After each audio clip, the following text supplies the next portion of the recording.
हाँ तो प्यारे साथियों, कैसे हैं आप सभी। उम्मीद करते हैं सभी बहुत बढ़िया होंगे और आपकी जो बोर्ड एग्जाम की तैयारी है वो अच्छे तरीके से चल रही होगी।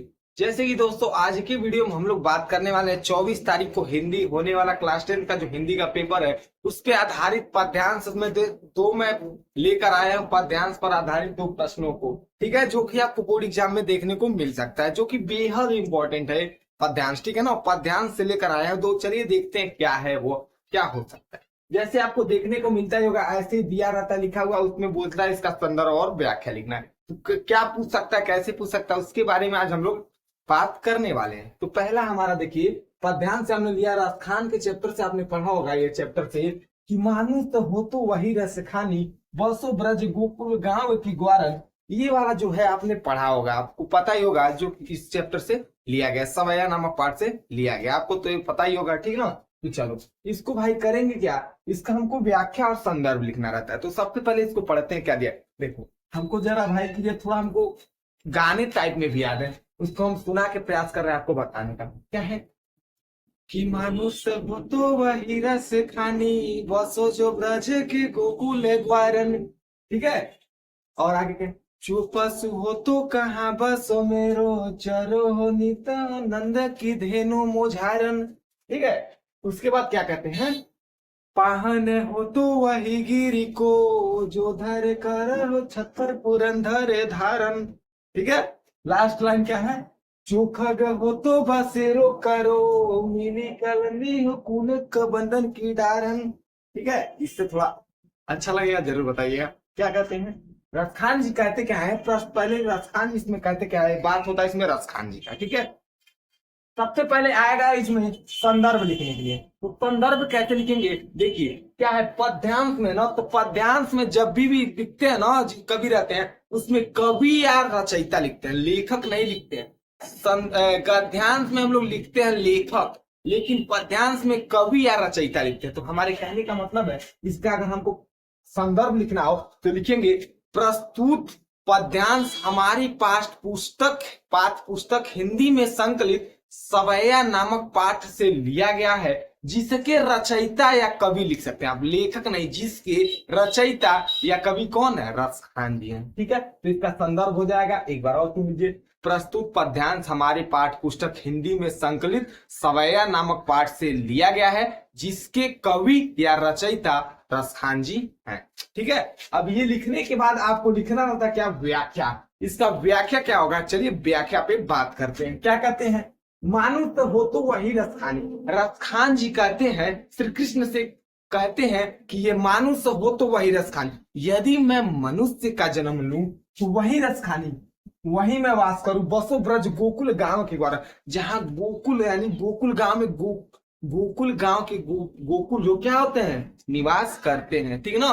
वहां गोकुल के लोग निवास करते हैं, ये हो गया। उसके बाद क्या कहते हैं, जो पशु हो तो कहाँ बसो मेरो, पशु का मतलब होता है यदि मैं क्या गाय का जन्म लूं, यानी वो कहते हैं यदि मैं पशु का जन्म लूं, यानी जैसे मान लीजिए गाय का जन्म लूं तो कहाँ, जो पशु हो तो कहाँ बसो मेरो, तो मैं कहाँ बसू, चलो नित नंद की धेनु उजारत, नंद बाबा की जो गायें चरती है उन्हीं के बीच में मैं जन्म लूं, और उन्हीं के बीच में रहकर मैं क्या, गायों के बीच में रहकर चरूं, ठीक है, नंद बाबा के, ठीक है। उसके बाद क्या है, पाहन हो तो वही गिरी को, यानी गिरी मतलब होता है पर्वत, ठीक है। पाहन हो तो यदि मैं पर्वत का जन्म लूं, तो मतलब पर्वत बनूं, तो जो धैर्य कर छतर पुरंदर राज, तो मैं वही पर्वत बनूं जिसको श्री कृष्ण भगवान ने अपने एक उंगली पर उठा के ब्रज के लोगों को क्या किया था, रक्षा किया था ब्रज के लोगों को, ठीक है। उसके बाद क्या है, जो खग हो तो बस निकालन भी पूर्ण प्रबंधन किया, यदि खग मतलब होता पक्षी, यदि मैं पक्षी का जन्म लूं तो उसी यमुना नदी के किनारे का कदम के पेड़ के नीचे, कदम के पेड़ पर अपना घोंसला बनाऊं, जहां पर श्री कृष्ण भगवान जिसके नीचे बैठ के क्या करते हैं, निवास यानी आराम करते हैं। उम्मीद करते हैं आप लोग को ये अच्छे तरीके से समझ आ गया होगा, ठीक है ना। तो आप लोग को मैं उम्मीद करता हूँ ये समझ आ गया होगा, पहला पद्यांश, ठीक है। अब दूसरा हम लोग लेकर आए हैं सूरदास का, ये भी बहुत इंपॉर्टेंट है, सूरदास का पद्यांश जो है ये भी बहुत इंपॉर्टेंट है। क्या है, चलिए इसको पढ़ते हैं। चरण कमल बंदो हरिराई, जाकी कृपा पंगु गिरी लंगे, अंधे को सब कुछ दर्शाई, बैरे सुने गूंगे पुनी बोले, रंग चले सिर छत्र धराई, सूरदास स्वामी करुणा बार बार बंद मदद ही पाई। ये है हमारा सूरदास जी के, मतलब सूरदास जी क्या करते हैं, श्री कृष्ण से क्या करते हैं, उनकी चरणों की वंदना करते हुए क्या कहते हैं, अब इसके बारे में हम लोग जानेंगे। सबसे पहले इसका भी हम लोग क्या लिखेंगे, संदर्भ। संदर्भ क्या लिखेंगे, ये भी पद्यांश है, इसका संदर्भ कैसे लिखेंगे। प्रस्तुत पद्यांश हमारी पाठ्य पुस्तक हिंदी में संकलित कौन सा, पद नामक पाठ से लिया गया है। पद इसका क्या नाम है, पद नामक पाठ से लिया गया, जिसमें सूरदास, जिसके रचयिता या कवि कौन है, सूरदास जी हैं। ये हमारा संदर्भ हो गया। एक बार और, प्रस्तुत पद्यांश हमारी पाठ्य पुस्तक हिंदी में संकलित क्या, पद नामक पाठ से लिया गया है, जिसके रचयिता या कवि कौन है, सूरदास जी। ठीक है, इसके संदर्भ लिखने के बाद हम लोग लिखेंगे व्याख्या। व्याख्या में क्या है, चरण कमल बंदो हरिराय, सूरदास जी श्री कृष्ण भगवान के चरणों, कमल रूपी चरणों की वंदना, बार बार वंदना करते हुए कहते क्या है, देखिए आगे, जाकी कृपा पंगु गिरी लागे।